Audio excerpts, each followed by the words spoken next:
안녕하세요. 교회 언니 수입니다. 요즘에는 워낙 반려동물을 키우는 인구가 많아서 펫로스 증후군에 대해서도 흔히 이야기를 듣게 되는데요. 어떤 분들은 이 펫로스 증후군이 너무 두려워서 동물을 키우지 않으려고도 하시더라고요. 게다가 그리스도인들은 스스로 우상을 만들까봐 동물을 키우지 않는 분들도 계시는데 과연 반려동물에 대한 그리스도인의 올바른 자세는 어떤 자세여야 할까요? 실제로 제가 예전에 한국에 있는 교회에 다녔을 때 목사님이 반려동물이 우상이 되니까 키우지 말라고 설교를 하신 적이 있었습니다. 그때는 제가 예수님 믿은 지 얼마 안 되기도 했었고 동물을 키워본 적이 없어서 동물이 우상이 된다는 것에 대해 공감도 안 됐습니다. 그래서 그냥 들어두기만 했었는데요. 물론 어떤 분들은 주님이 선교하라고 부르셔도 키우는 강아지, 고양이 때문에 어디 못 간다고 하시는 분들이 실제로 계시기도 합니다. 그래서 당시 목사님의 입장도 충분히 이해는 되지만 하나님께서 동물을 만들어주신 이유는 우리가 하나님의 창조물들을 즐거워하기를 바라셔서입니다. 비록 이 자연이 죄로 인해 망가졌지만 그래도 하나님의 모든 창조물, 자연에는 하나님의 신성이 깃들어 있고 하나님은 그런 자연 속 하나님의 창조물을 우리가 즐기기를 바라십니다. 하나님은 우리를 사랑해서 우리를 위해 이 하늘과 땅과 이 하늘과 땅에 속한 모든 것들을 지으셨습니다. 그래서 동물을 키우는 것 자체를 놓고 지나치게 율법적으로 죄라고 혹은 잠재적인 우상숭배라고 정죄하는 것은 율법주의이고 옳지 않습니다. 다만 동물을 키우면서 하나님과의 교제보다 동물과의 교제가 지나치게 우상이 되고 반려라는 이름을 붙여 부르면서 키우는 동물에게 지나치게 의지한다면, 사람처럼 대한다면 그것은 정말 우상이 맞습니다. 모든 삶의 결정과 라이프 스타일이 키우는 동물을 중심으로 돌아간다면 그때는 실제로 동물이 우상이라고 볼 수도 있겠습니다. 하지만 동물을 키우는 그 자체가 곧 동물이 우상인 것은 아닙니다. 그렇다면 그리스도인으로서 어떻게 동물을 키우는 게 좋은 자세일까요? 한 실제 예시를 소개해 드릴게요. 저희의 좋은 친구이자 사역 파트너이신 멕시코 선교사님 커플이 계신데요. 이분들이 최근 선교 편지에서 키우는 유기견 몇 마리 중 한 마리를 불의의 사고로 잃게 되었다고 소식을 전해주셨습니다. 저희 남편은 최근에도 영상통화를 할 때 봤었다면서 그 강아지를 기억하고 있더라고요. 그래서 많이 슬퍼하시지 않을까 했는데 이 선교사님이 그때 해주신 말씀이 매우 기억에 남습니다. 갑자기 작별을 하게 돼서 매우 슬펐지만 그래도 우리는 그 친구에게 좋은 삶을 선물해 줄 수 있어서 기뻤다고 하시더라고요. 그리고 더 이상 슬퍼하지 않으시고 남은 유기견 출신 강아지들을 잘 보살피고 계십니다. 저는 이게 동물들을 대하는 그리스도인들의 성경적인 태도라고 생각합니다. 왜냐하면 우리는 창세기 1장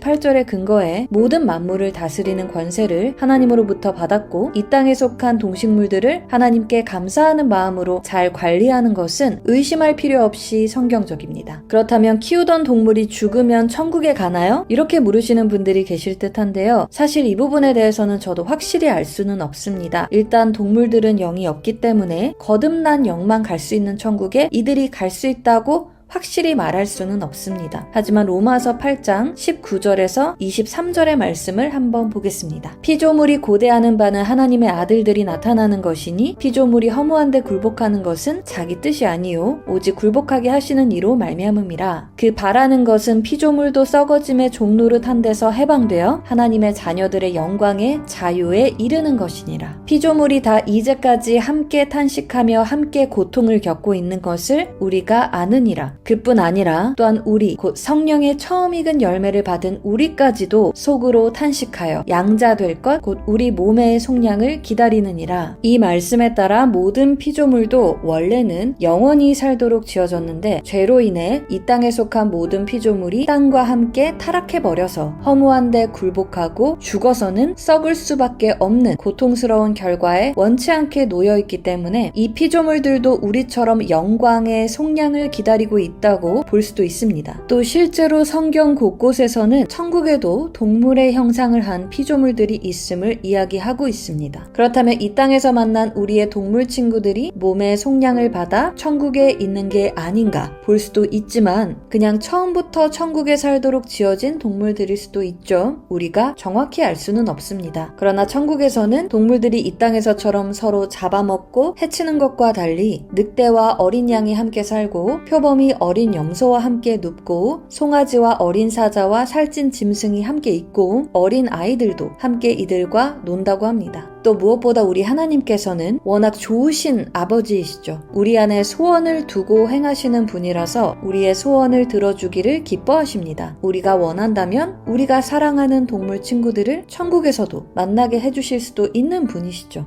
그래서 저는 정확하게 알 수는 없지만 하나님이 좋으신 분이란 건 확실히 알기에 지나치게 동물을 우상화할 필요도 없고 지나치게 동물의 죽음을 슬퍼할 필요도 없다고 생각합니다. 그저 이 땅에서 동물을 키우면서 하나님의 피조물, 자연 안에 깃든 하나님의 사랑과 신성을 배우고 피조물을 주신 하나님께 감사하며 피조물을 우리 창조주 하나님처럼 사랑으로 잘 관리하는 게 가장 중요한 자세라고 생각합니다. 사랑 안에 두려움이 없고 온전한 사랑이 두려움을 내쫓습니다. 지나치게 동물의 죽음을 두려워하는 것도 지나치게 우상으로 달려갈 자신의 죄성을 의식하는 것도 죄중심적 사고방식으로서 율법주의입니다. 최악인 건 바리새인이 돼서 동물을 키우는 그리스도인들을 향해 동물 우상주의자라고 정죄하는 것이죠. 더 이상 두려움 없이 하나님의 사랑 안에서 안식을 누리며 하나님의 피조물 안에 깃든 하나님의 신성만을 발견하고 누리는 그런 우리가 되기를 예수님의 이름으로 축복드립니다. 감사합니다.